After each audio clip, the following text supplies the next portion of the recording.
Well, there is a zero tolerance policy in the Navy for sexual assault. That's clear, that's unambiguous, and that's what we're driving home this month in our intense training we're conducting throughout the Navy on that. That's not a bumper sticker, that's a belief, that's a fact, and we're going to drive it home. In terms of a reasonable expectation that a sailor could be, I reject that. That is not a reasonable expectation in our Navy. It is a crime, and we don't reasonably expect anybody to commit crimes against our sailors. So I reject that. I do believe that we're going to drive home on this zero tolerance for sexual assault in the Navy. It is something that we're committed to training on throughout our Navy and ensuring that every sailor at every level of the chain of command understands that and acts on it.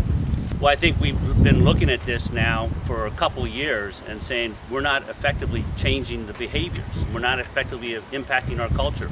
We're not effectively driving down this crime in the Navy.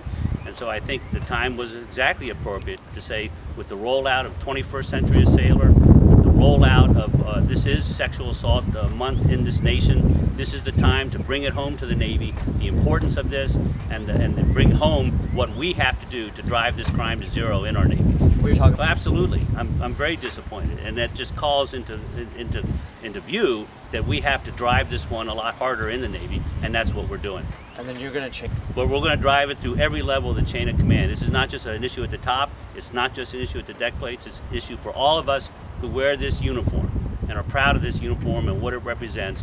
We're going to impact every piece of this chain of command, every level of this chain of command, and bring this message of zero tolerance. Bring this message of this really is a crime against a sailor, but this crime against that sailor hurts all of us. It hurts our readiness, it hurts the unit, it hurts our ability to do the mission. So we're all in on this one. Admiral, The important part of that is that the sailors have to have trust in the chain of command that we will deal with this issue, this crime, seriously, forthrightly, and with due regard for their health and well-being while following through on the legal process. It's a fine line we have to walk, and we haven't walked it as well as we should have in the past.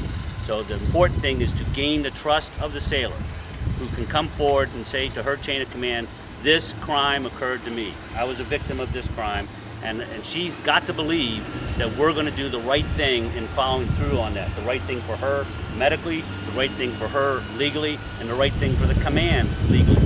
These are very difficult legal issues, but because it's hard, doesn't mean we avoid it.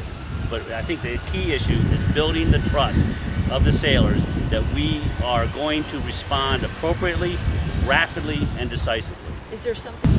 Oh gosh, I mean, you can just drive around the station now and you'll see all the notifications of what's going on. I see every day in my traffic, in my emails, the reports of what are coming up all across the naval station, at Oceana, all the way up and down the coast throughout U.S. Fleet Forces. I've been very encouraged because I know this isn't just being driven by top down. We're having activities that are coming from the bottom of the lower levels of the chain of command on up. The sailors are reacting very, very well to this intense push to get this awareness up, to train ourselves better, and to keep it going in the future. I've been very, very encouraged by what I've seen across the Fleet Forces, what our sailors are doing to help out their shipmates on this one. Can you give